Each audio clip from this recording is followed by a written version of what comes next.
내 복수는 이제 막 시작되었어. 너희가 사랑하는 여자들은 이미 내 것이다. 그리고 그 여자들을 통해 너희 남자들도 내 동물이 되어 내 명령을 따르고 내 작가가 될 것이다.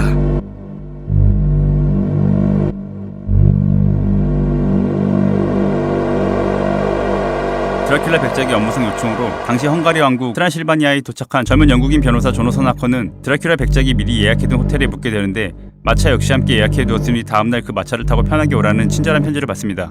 다음날 마차를 타고 출발하려는데 호텔 주인이 뜬금없이 물어봅니다. 꼭 가야겠소. 젊은 양반 꼭 가야겠냔 말이오. 황당한 조노선이 대답합니다. 업무상 오늘 꼭 가야 합니다. 중국의 호텔 주인은 무릎까지 꿇면서 말합니다. 가지 마시오. 정말 가야 한다면 최소한 하루 이틀이라도 있다 출발하시오. 조노선이 당황해하자 호텔 주인의 부인은 당신 어머니를 생각해서 주는 거예요 하며 자신이 걸고 있던 십자가 목걸이를 건네줍니다.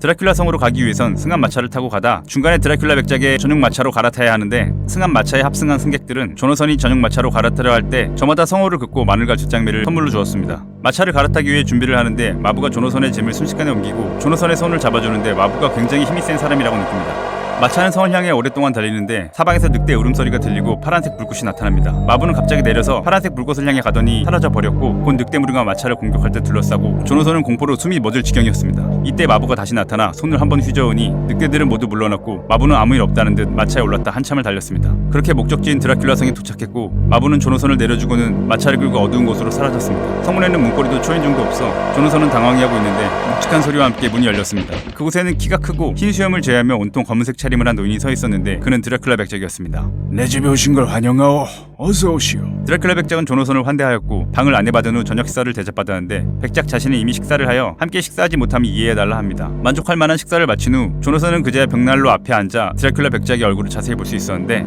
아주 심한 매부리 코에 높게 솟은 이마와 관자놀이 부근에는 머리숱이 적었으며 그 외에는 머리숱이 워낙 많아 저절로 말려 올라간 듯한 더벅머리였으며 눈썹이 아주 짙어 코 위에서 서로 닿을 정도였고 유난히 붉은 입술과 삐져나온 송곳니, 뾰족한 귀, 넓은 턱과 극도로 창백한 피부가 드라큘라 백작의 인상이었습니다. 대화 중 백작의 손이 닿자 매우 역겨운 악취를 느낀 조노선이 헛구역질을 하여 백작은 흠칫하였고 잠시 후 동이틀 무렵이 되자 백작은 이제 좀 쉬라며 조노선을 침실로 안내하였습니다. 24시간을 내리자고 일어난 조노선은 백작의 성안을 둘러보는데 식기나 침구, 가구 등은 언뜻 봐도 굉장히 고급임에도 불구하고 집안에는 하인이 없다는 점과 거울, 책, 신문, 필기도구 등 또한 없다는 점을 이상하게 여깁니다. 계속해서 성안을 기웃거리다가 작은 서재를 발견하는데 마침 그곳에는 영어로 된 책들과 영국에 관련된 책들이 많이 있었고 책을 뒤적거리다 보니 백작이 와서는 몇 년간 영어와 영국에 관해서 공부하고 있다고 말합니다. 사실 조노선이 이곳 드라큘라 성까지 오게 된 이유는 드라큘라 백작이 영국 런던으로 이사를 가고 싶어 하는데 백작이 조노선이 속해 있는 법률 회사에 주택 구입과 이사에 관한 업무를 의뢰하였으며 그것에 따른 여러 가지 법률적인 문제를 상의하고 보고하기 위함이었습니다. 이번에 백작이 구매한 런던의 카펙스 저택은 약 24,000평 규모의 저택으로 그 역사는 중세시대로 올라가는 오래된 건물이었으며 주변의 건물이라곤 최근에 중축된 정신병원뿐이었습니다. 이야기를 마친 백작이 먼저 들어가고 조노선이 우연히 보게 된 영국 기도엔 동그라미 3개가 처해 있었는데 그 중에 하나는 이번에 구입한 런던의 카펙스였고 다른 2개는 휘트비아 A라는 도시였습니다. 한 번은 조노선이 자신의 면도 거울을 올려두고 면도를 하려는데 뒤에서 안녕하시오 하며 백작이 어깨에 손을 올렸습니다. 하지만 이상한 건 분명 거울이 방 전체를 비추고 있는데 백작의 모습이 비추지 않는다는 점이었습니다. 이상하게 생각한 조노선은 한 번 더 거울로 백작을 보았으나 역시 보이지 않았습니다. 이때 조노선은 면도칼에 목이 살짝 베었는데 피를 본 백작의 눈에 순간 광기가 어리며 조노선의 목을 잡았고 백작의 손에 십자가가 닿자 언제 그랬냐는 듯 광기가 사라졌습니다. 그러곤 거울은 허영심을 부추기는 사악한 물건이오 라고 하더니 거울을 창밖으로 던져버리고 방을 나갔습니다. 조노선이 가만히 생각해보니 백작이 식사를 하는 모습을 한 번도 본 적이 없으며 하인이 없는 것은 확실하였고 성 밖으로 나갈 출구가 없다는 사실을 확인하곤 자신이 이곳에 갇힌 포로 신세라는 것을 확인하였습니다. 돌이켜보니 자신을 성으로 데려다준 그 수상한 마부도 사실은 백작이었던 것 같고 사람들이 자신에게 십자가와 마늘, 들장미를 선물로 주고 성호를 긋는 행동들을 했던 것의 의미도 되씹게 되었습니다. 그날 밤 조노선과 백작은 긴 대화를 나누었는데 백작이 자신의 혈통에 대해 말합니다. 우리 세클레인이 자부심을 가질 만하지. 우리 혈관에는 죽음을 위해 싸운 많은 용감한 조상들의 피가 흐르고 있으니 말이오. 수많은 민족들을 물리쳤으며 투르크인들은 우리를 가리켜 강물도 잠을 자는데 적들은 잠을 자지 않는다 했소. 다뉴브강을 건너 그들이 물리친 군사령관이 바로 내 혈통이라오. 바로 진정한 드라큘라였지. 다음 날은 늦게까지 업무적인 이야기를 하다 마지막에 드라큘라 백작이 말했습니다. 내일 밤은 내가 개인적인 용무가 많으니 선생도 원하는 대로 시간을 보내도록 하시오. 그리고 진지하게 경고하는데 선생방 이외의 곳에서는 자서는 안 돼오. 방으로 돌아온 조노선이 무심코 창밖을 보는데 멀리서 백작이 방 안에서 창밖으로 머리를 내미는 것이 보이더니 그대로 밖으로 나와 도마뱀처럼 성벽을 네 발로 기어서 엄청난 속도로 내려가는 것을 보았습니다. 그 모습을 본 조노선은 다시 한번 공포에 휩싸이게 되었습니다. 며칠 후 백작이 다시 도마뱀처럼 성벽을 기어 성 밖으로 나가는 모습을 본 조노선은 성을 탈출하기 위해 열쇠를 찾고자 성의 이방 저방을 돌아다닙니다. 그러다 아름다운 여자 3명을 만나게 되는데 그녀들은 조노선을 유혹했고 조노선은 그 유혹에 빠져들었습니다. 여자 한 명이 다른 여자에게 말합니다. 네가 먼저 해. 그 다음은 우리가 할게. 저 남자는 젊고 강해. 우리 모두에게 해줄 수 있을 거야. 한 여자가 목을 숙이며 동물처럼 혀로 조너선의 이와 입술을 핥자 추룹하는 소리가 들렸고 그녀가 더 내려와 극도로 예민해진 목 피부에 부드럽고 떨리는 입술이 목에 닿자 조너선은 목에 뜨거운 숨결을 느꼈으며 날카롭고 단단한 이가 목에 닿자 그는 환골병에 빠져 다음을 기다리고 있었습니다. 그때 백작이 나타나 그녀를 던져버리곤 소리칩니다. 감히 그를 건드려. 그는 내 거야. 당신은 사랑해본 적도 받아본 적도 없잖아요. 됐어. 내가 이자에게 흥미가 없어지면 그때 이 자리를 가져도 좋아. 오늘 밤 우리 목숨 없나요? 백작은 안에서 어린아이가 꿈틀대는 가방을 그녀들에게 주었고 그녀들은 그 가방과 함께 사라졌으며 조너선은 그대로 정신을 잃었습니다. 드디어 조너선에게 탈출의 기회가 왔습니다. 성안 마당에 집시 한 무리가 있었는데 조너선은 창문을 통해 그들 중 한 명과 안면을 트고는 금부치 하나와 편지 2통을 건네주면서 그 편지들을 밖으로 붙여달라고 부탁했습니다. 그 남자는 알았다며 고개를 숙여 인사했고 이제 조너선은 자신이 할 수 있는 것은 다 했다고 생각했습니다. 잠시 후 백작이 편지 2통을 가지고 조너선의 방으로 들어왔습니다. 조너선이 집시에게 부탁했던 바로 그 편지들이었는데 백작은 통상적인 내용의 한 통은 자신이 붙여주겠다고 했으며 속기로 적어 내용을 읽을 수 없는 한 통은 태워버렸습니다. 시간이 흐르고 어느 날 한 여자가 산발을 한 채 성안 마당으로 뛰어들어 외쳤습니다. 괴물아, 내 아이를 내놔! 여자의 울부짖음은 성 안에 울려 퍼졌고 여자는 계속해서 외쳤습니다. 이 괴물아, 내 아이를 내놓으라고! 곧 백작의 속삭임이 들리는 듯하였고 잠시 후 늑대 한 무리가 성 안으로 밀려 들어왔습니다. 더 이상 여자의 목소리는 들리지 않았고 늑대들은 입술을 활짝거리며 돌아갔습니다. 조너선은 더 이상 참지 못하고 탈출을 결심하였는데 방법을 찾던 중 백작이 성을 기어서 나갔던 것처럼 자신도 성벽을 타고 백작의 방으로 들어가면 백작의 방 어딘가에 성 밖으로 나갈 열쇠가 있을 것이고 그것을 훔쳐 도망가려는 계획을 세웠습니다. 백작이 모습을 드러내지 않는 아침 시간 조너선은 용기를 내어 창문들을 통해 성벽을 타고 백작의 방으로 들어가는 것에 성공하였습니다. 방 안에는 금화가 쌓여 있었고 열쇠를 찾던 중 백작이 방 안에서 지하로 연결되는 길을 발견하여 내려가 봤더니 50개가 되는 거대한 흑상자 중 하나에 백작이 누워 있었습니다. 열쇠를 찾아 백작의 몸을 뒤지는 순간 백작의 눈이 움직이자 순간 쫄려서 왔던 길로 방에 되돌아왔습니다. 며칠 후 다시 같은 방법으로 백작의 방으로 들어간 조너선은 탈출 후를 대비해 금화 몇 개를 챙기고 다시 백작이 잠들어 있는 지하로 내려갔습니다. 역시 백작은 흑상자 위에 누워 있었고 조너선은 옆에 있던 삽을 들어 모서리로 백작의 얼굴을 내리쳤습니다. 다음 순간 조너선이 본 곳은 피가 흐르는 채 악마의 미소를 짓고 있는 드라큘라 백작의 모습이었고 멀리서 집시들의 말소리가 들려오자 조너선은 황급히 다시 자기 방으로 돌아갔으며 이대로 성벽을 통해 탈출해야 한다 생각합니다. 나가야 돼!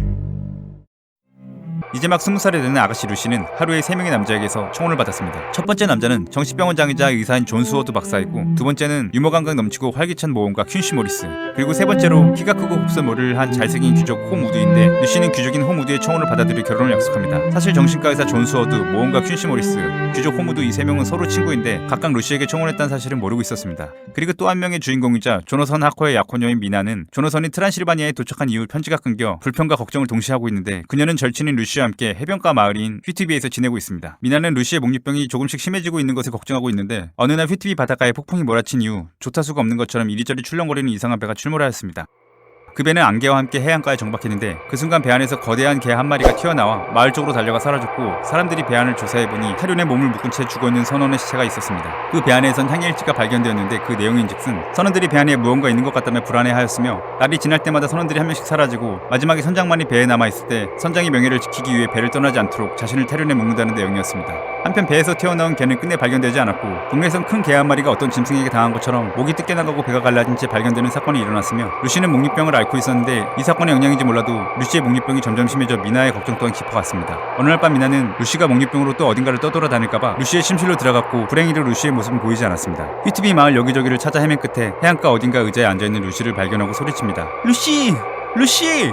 루시의 옆에는 분명히 검고 긴 무언가가 있었는데 뛰어가 다가가니 근처에 어떤 생명체의 흔적도 없었습니다. 방으로 데리고 온 루시는 다행히 멀쩡해 보였고 목 부위에 작은 상처 2개가 나 있을 뿐이었습니다. 그 후 루시는 목류병 증세를 보이다 안 보이다를 반복했고 어느 날은 거대한 박쥐 한 마리가 창밖을 맴돌기도 했으며 미나와 함께 장밋빛 석양을 보던 중 루시는 혼잣말로 그 사람의 빨간 눈이야 꼭 닮았어 하며 웅얼거리기도 했습니다. 드디어 조너선으로부터 미나에게 편지가 도착했는데 그 편지는 6주 전 조너선이 뇌염으로 한 요양병원에 입원하였고 앞으로 몇 주 더 입원해야 하지만 그 후엔 집으로 돌아갈 수 있을 것이라며 조너선이 병원비를 지불할 수 없으니 돈을 붙여달라는 내용이었습니다.